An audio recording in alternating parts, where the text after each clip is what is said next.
वो हमको अधिकार नहीं मिलेगा और इसके लिए हमने सोचा इसके लिए लड़ाई लड़ेंगे तो ये हमारा पूरा होगा। अच्छा, लड़ाई लड़ने के मैदान में था तो चुनाव के समय में सब पॉलिटिकल पार्टी मिलते थे, कहते थे स्वामी जी आप हमको मदद कीजिए और हमारी सरकार बनाइए और सरकार बनने के बाद हम आपको मदद करेंगे, आपका समाज का आरक्षण गिरा देंगे, ऐसे में डाल देंगे। तो हमको भी लगता था पावर में ये है, ये चाहेंगे तो जरूर हो जाएगा। और हर चुनाव में मैं उनके पीछे पीछे घूमता था और लगातार हर चुनाव में उनको मदद करता था। चुनाव जीत जाते थे और भूल जाते थे कि निषाद भी कोई काम है, निषाद की भी कोई समस्या है। मैंने लगातार 1 साल देखा, 2 साल देखा, 3 साल देखा, 4 साल का देखा और मैंने एहसास हो गया कि ये लोग निषाद के हक अधिकार देने वाला नहीं है, ये आपको सम्मान देने वाला नहीं है, आपको लड़कर देना पड़ेगा। और लड़कर लेने के लिए जो काम आज देश के प्रधानमंत्री को कह रहे हैं करने के लिए, जो राज्य के मुख्यमंत्री को कह रहे हैं करने के लिए, वो काम तो आप ही कर सकते हैं। सिर्फ उस जगह पे पहुंचने की आवश्यकता है और उस जगह पर पहुंचने के लिए पैसे की आवश्यकता नहीं है। बाबा साहब अम्बेडकर ने लोकतंत्र में अपने संविधान दिया और आपके पास एक अधिकार दिया देश में प्रधानमंत्री चुनने का, देश में मुख्यमंत्री चुनने का। और दुर्भाग्य है कि हम लोगों ने दूसरे को चुना और हमारे वोट से ये लोग बनते आए हैं। आज देश में 15% हिसाब के पास वोट बैंक है, लेकिन हम नहीं बनेंगे, दूसरे को बनाते आए और हमें लगा कि अपने लोगों को जागरूक करके अपना वोट का अधिकार से आप भी उस जगह में पहुंच सकते हैं। और फिर हमने 2018 में पार्टी बनाया और मजबूती से लड़ाई लड़ा।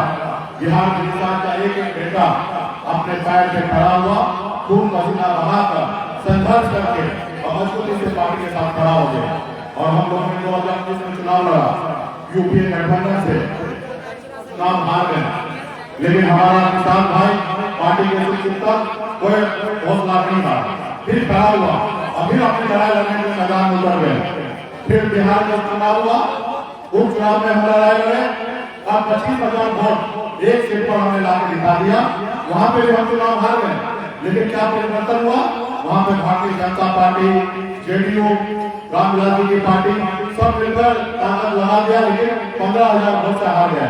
और जो हमेशा हम कहते थे कि मेरे पास 15% वोट है, वो कहलाते हैं, हमने दिखा दिया।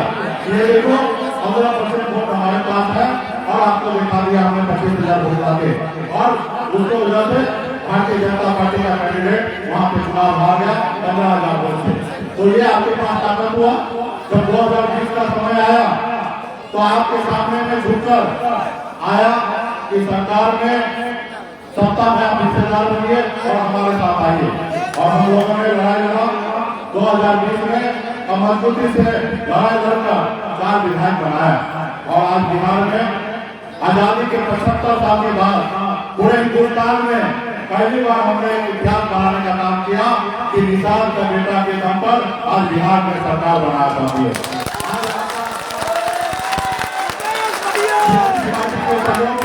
बिहार में सरकार बना। आज इतना पावर 74 विधायक वाले के पास है, उतना ही पावर हमारे पास भी है। अगर 74 विधायक जिसके पास है वो अगर सरकार से हटेगा तो भी सरकार गिर जाएगा। और 4 विधायक वाला पार्टी भी अगर हटता है सरकार से तो भी सरकार गिर जाएगा। तो आज आपके पास इतना बड़ा ताकत है। आज बिहार में 2.25 लाख करोड़ का बजट बनता है हर साल, लेकिन इससे पहले निषाद का बेटा वहां नहीं रहता था। लेकिन आज उस बजट जब बनता है तो 4 पार्टी बैठता है और सोचता है कि इसमें कितना खर्चा करना है। तो नीतीश जी सोचते हैं, बीजेपी के नेता सोचते हैं, मांझी जी के नेता सोचते हैं और एक नेता आपका बेटा भी वाला सोचता है इस पैसे से समाज का कैसे कल्याण होगा। आज हम बिहार में अपने समाज के हक अधिकार के लिए बहुत काम कर रहे हैं। आज बिहार में आप देखेंगे तो गंगा जी में मछली मारना फ्री है, लेकिन उत्तर प्रदेश में गंगा जी में मछली मारना है तो पट्टा लेना पड़ेगा, सरकार को टैक्स देना पड़ेगा। आज बिहार में हमारे पास 32,000 तालाब है।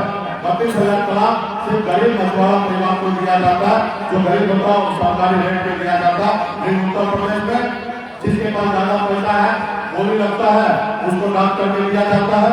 आज हम बिहार में, पूरे बिहार में हम पंचायत से लेकर प्रखंड तक मछली बाजार बना रहे हैं, कई सौ करोड़ रुपया खर्चा करके, ताकि हमारा मछुआरा भाई मछली मार के आएंगे और बाजार में बैठकर बेचेंगे, उसको कोई रोक टोक करने वाला नहीं होगा। आज सैकड़ों करोड़ रुपया खर्चा करके आज योजना चला रहे हैं। आज बिहार में किसी मछली मछुआरा का बेटा को 10 लाख रुपया का गाड़ी खरीदना है, मछली बेचने के लिए 4 चक्का चाहिए, तो 9 लाख रुपया सरकार देगा, 1 ही लाख रुपया मछुआरा का बेटा को भरना है, ताकि 9 लाख रुपया सरकार के तरफ से इस तरीके से SC ST को अनुदान मिलता है 90% का, उतना ही अनुदान हम किसान को भी देते हैं, अभी किसान को बेटा को देते हैं। ये नहीं हुआ क्योंकि आपका अपना सरकार है बिहार में, इसलिए हुआ। बात हम लोग सत्ता में रहकर अपने लोगों को फायदा दे रहे हैं, और आप अपने को भी मालूम है, जब आप सत्ता में जाएंगे, पावर में रहेंगे, पॉलिटिकल विल पावर मजबूत होगा, जो चाहे वो होगा। चाहे आप देखते होंगे, आप पंचायत में अगर मुखिया है, आपके मुखिया को जनता बोलते हैं पंचायत प्रधान, आपके इधर प्रधान बोलते हैं, वो जीतते हैं तो वो विकास का काम करते हैं, विधायक जीतते हैं तो विकास का काम करते हैं, और जिसके पास ज्यादा विधायक होता वो मुख्यमंत्री बनाते हैं, और जिसको मुख्यमंत्री होता वो पूरे राज्य का कल्याण करता है। आज हमारे पास बिहार में पावर है, आज हम चाहेंगे उत्तर प्रदेश में भी मजबूती अपने समाज का के लिए आपको लड़ाई लड़ना चाहिए। आज बिहार में हमारी पहला सरकार है, आज बिहार के खजाना से हम समाज के हित के लिए काम कर रहे हैं। आज बिहार में किसी गरीब किसान को, मछुआरा भाई को, माता बहन को अगर पशु पालना है, 4 पशु का कीमत 3,34,000 होता है, और 3,34,000 में सिर्फ 34,000 ही आपको भरना है। 3 लाख रुपया सरकार भरेगा, और 4 पशु लाइए, अपने घर परिवार को चलाइए, बेहतर जिंदगी जिए। आपने देखा होगा, चाहे मुलायम सिंह की हो सरकार, या बहन महाराज की सरकार हो, या बिहार में श्री लालू प्रसाद यादव जी की सरकार हो, ये गरीब कल्याण की बात करते हैं, और जब इनकी सरकार बनता तो गरीब का बोलबाला होता, उनके हक अधिकार की बात होता है। लेकिन आज जो है, हम लोगों को लड़ाई लड़ना पड़ेगा, संघर्ष करना पड़ेगा। आज हम लोग उस कुल संग्राम से हैं, हम निषाद राज के बंधन है, हमारे पूर्वज श्री रामचंद्र जी को नैया पार लगा दिए, लेकिन हमारे नैया जो है आज मझधार में पता है, जिसको कोई और नहीं आना चाहता। आपको खुद को पार लगाना पड़ेगा, इसलिए हर एक नेता निषाद का बेटा को मैदान में उतारना पड़ेगा।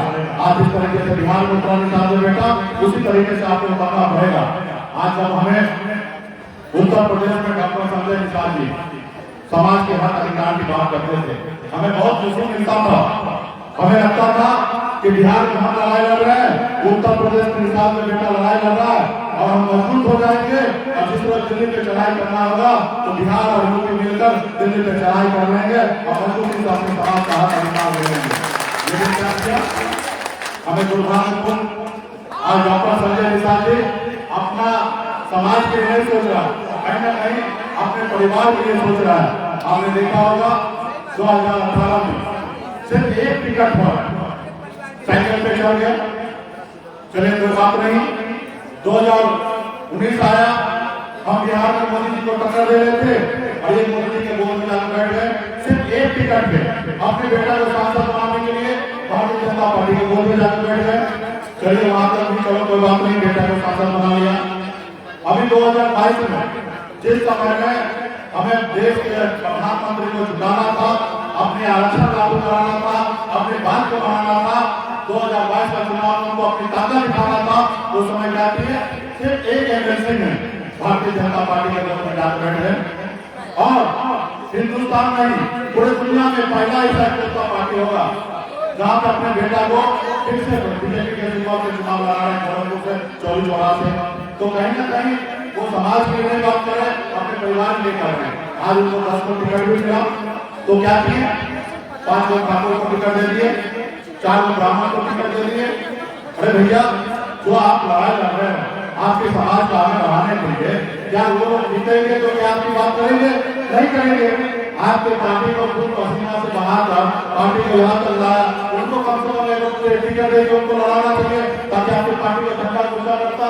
लेकिन आप भारतीय जनता पार्टी के साथ चले गए, तो खैर कोई बात नहीं। इस देश में कभी कभी ऐसा होता है कि आपके अपने लोग आपके पीठ में खंजर घूमता है, लेकिन हर एक इंसान अल्लाह का बेटा ऐसा नहीं है। हर एक किसान महिला का बेटा को स्वाभिमान से जीना है, अपने समाज के हक अधिकार के लिए लड़ाई लड़ना है। आज मैं उत्तर प्रदेश से आपके बीच में आया हूँ। मैं क्या यहाँ विधायक बनने के लिए आया हूँ? क्या मैं मंत्री बनने के लिए आया हूँ? मैं ऑलरेडी मंत्री विधायक हूँ बिहार में। मैं आपके हक अधिकार की लड़ाई लड़ने के लिए आया हूँ। कहने के लिए तो भारतीय जनता पार्टी से मेरा दोस्ती है बिहार में, लेकिन हमने उनको कह दिया कि हमारा सिर्फ सरकार में आपसे दोस्ती है और बाकी हमारा दोस्ती हमारे समाज के साथ है। उनके हक अधिकार की लड़ाई लड़ने के लिए उत्तर प्रदेश के मैदान में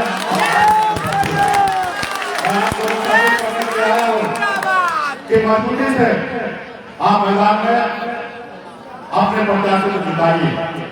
आप पूरे प्रदेश में हमने 102 जगह प्रत्याशी को उतारा, लेकिन चुनाव आयोग के द्वारा और इस सरकार की मेहरबानी से हमारे 48 प्रत्याशी को नामांकन रद्द कर दिया।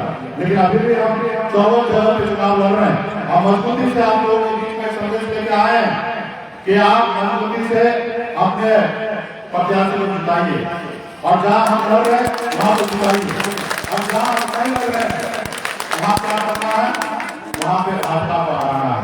और क्या करना है, सत्ता हो या बसपा हो या कांग्रेस हो, जो मजबूत होगा उनको जिता दीजिए, लेकिन भाजपा को हरा दीजिए। तो उनको एहसास होगा कि उत्तर प्रदेश के किसी एक व्यक्ति को खरीद लेने से उत्तर प्रदेश के निशानदार हमारे साथ नहीं आ सकता है, वो उनको एहसास हो जाएगा। उत्तर प्रदेश में सत्ता बनाएंगे तो उनको एहसास हो जाएगा कि निशान समाज हमसे दूर हो गया, क्योंकि मोदी जी के समय में उनके लिए अगर कोई राज भाग जाएगा तो उसको कोई फर्क नहीं पड़ता, लेकिन जब 2024 का बारी आएगा तो उनको एहसास हो जाएगा कि निशान समाज हमसे कर चुका है। जब तक उनको हक अधिकार नहीं देंगे तब तक ये लोग हमको वोट नहीं देंगे।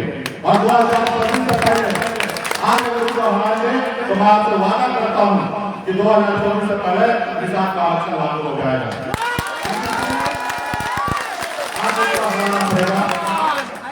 आपने देखा होगा कि हमारे किसान भाई ने आंदोलन किया और मोदी जी को कहा कि किसी कानून बिल वापस लीजिए, लेकिन मोदी जी माने नहीं। और एक साल तक उन्होंने धरना पे बैठा।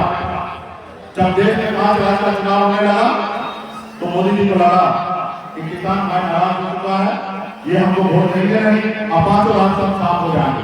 जब 5 रास्ते साफ हो जाएंगे तो 2024 में दिल्ली के लिए भी मुश्किल हो जाएगा। तो फिर उन्होंने क्या किया, किसी कानून बिल को वापस लिया, किसान भाई का ताकत का एहसास किया और किसी कानून बिल वापस लिया। उसी तरीके से जब आप लड़ेंगे, जब आप लड़ हराएंगे तब आपके बारे में सोचेगा और आपके हक अधिकार देगा। जब आप लड़ेंगे नहीं तो आपको हक अधिकार नहीं देगा। आज बिहार में हमने लड़ाई लड़ा, देखिए सरकार हमारे हाथ में मुट्ठी में है। जब तक किसान के लिए हक अधिकार की बात होगा हम लड़ाई कर रहे हैं। जिसको सरकार बोलेगा ये नहीं कीजिएगा उसको सरकार गिरा देंगे। ये ताकत आपके पास है, इसलिए साथियों आपको लगता होगा ये बहुत बड़ा मिशन है, हम कैसे मोदी जी को टक्कर दे सकते? अरे भैया, बिहार में एक मल्ला बेटा ले लिया, सत्ता अपने हाथ में ले लिया, करना क्या है? आपके सिरे से लड़ रहे हैं, आप मैदान में उतरिए, सबके कदम बांधकर हर जाति धर्म को हाथ में पैर करके बूथ पे वोट जीतने का काम कीजिए। उस बूथ पर अगर 1000 वोट है तो 600 वोट गिरेगा, 600 वोट गिरेगा तो 300 वोट लाने की आवश्यकता है। जब 300 वोट ले आइएगा तो बूथ जीत लीजिएगा, और जब बूथ जीत जाइएगा तो विधानसभा जीत जाइएगा, और जब विधानसभा जीत जाइएगा तो आपके अगर 2 दर्जन में विधायक बन के जाएगा तो आपके बगल में दिल्ली लखनऊ में किसी की सरकार में रहेगा, जैसे बिहार में हुआ। विधायक पहुंच गया, लेकिन उनको 12 विधायक चाहिए और आपके पास 2 दर्जन विधायक है, तो आपके अगर सरकार नहीं बनेगा तो आप किंग मेकर बनने का काम कीजिएगा, अपने समाज के हक अधिकार की बात कीजिएगा। आजादी के 75 साल बीत गया, लेकिन आज हमारे ताकत कहीं नहीं है। इसलिए साथियों आप लोगों को आप अपने लिए नहीं, आपके आने वाला पीढ़ी के लिए लड़ाई लड़ना पड़ेगा।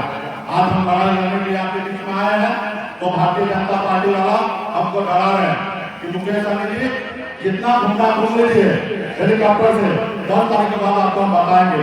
तो हमने उनको बोला भैया क्या बताओगे, ज्यादा सरकार से बात कर दोगे, हमारे 4 विधायक उसको खरीद लोगे, उससे ज्यादा क्या कर सकते हो? आज लोग तो हम आज प्रकार को लड़ते हैं, लेकिन हमारी लड़ाई समाज का है और समाज के लिए लड़ते रहेंगे। चाहे जान भी देना पड़ेगा तो देने के लिए हम तैयार हैं। लेकिन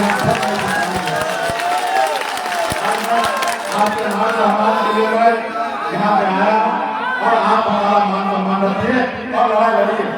देखिए मैदान में दो ही चीज होता है, हार या जीत। इस दो के अलावा तीसरा कुछ नहीं होगा। आप लड़ेंगे तो हारेंगे या जीतेंगे, और मान लीजिए कि हार गए, फिर लड़िए, फिर हार गए, फिर लड़िए। हार को भी एक दिन डर होने लगेगा कि ये लड़का झुकने वाला नहीं, रुकने वाला नहीं है। एक न एक दिन वो हार भी परिवर्तन करने के बाद